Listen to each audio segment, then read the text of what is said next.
No calendario litúrxico hai dúas festividades de San Xoán, a de San Xoán Bautista, que se celebra o 24 de xuño, e a de San Xoán Evanxelista, o 27 de decembro. O máis popular é o Bautista. San Xoán era primo segundo de Xesús, fillo de Zacarías e Isabel, e de mozo retirouse ao deserto, onde viviu en austeridade e penitencia.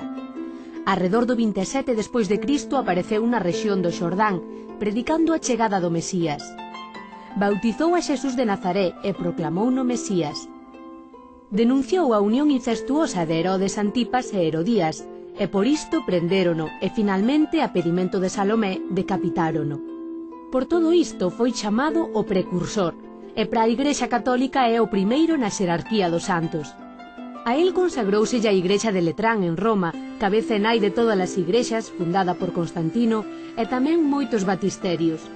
O seu culto é dos máis antigos e en Galicia é o sétimo santo que máis parroquias ten, 144, detrás de María, Pedro, Santiago, Martiño, Salvador e Miguel.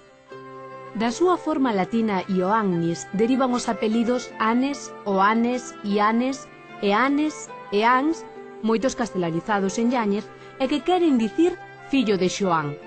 De Santi Ioannis derivan Seivane, Seoane, Xoane e San Xoás. Algúns deles son tamén nomes de lugar. 58.000 galegos levan o nome de Xoán, 700 deles nalgunha forma galega. San Xoán é o outro nome galego do mes de xuño, porque se celebra no día máis grande do ano, o solsticio de verán. Tamén dá nome á Digitalis Purpúrea, que nestes días acada o máximo esplendor, e que se coñece como Dedaleira, Estralote, Belitroque, Croque e moitos máis nomes como San Xoás.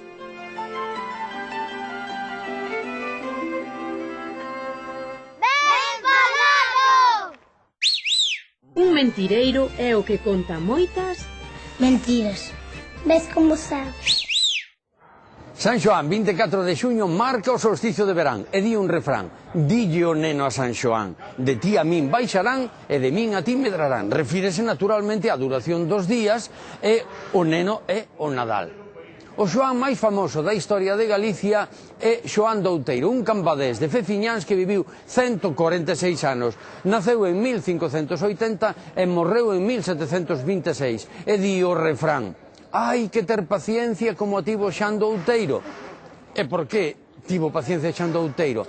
Di a continuación que estivo 3 veces solteiro, ou que enviudou 3 veces. Aí xa se empeza a ver a picardía. Pero a picardía total é a frase completa. Hai que ter paciencia, que tamén a tivo Xan do Outeiro, que estivo 3 veces solteiro e dormiu 2 noites coa criada. Os vellos sabían rir. Abur.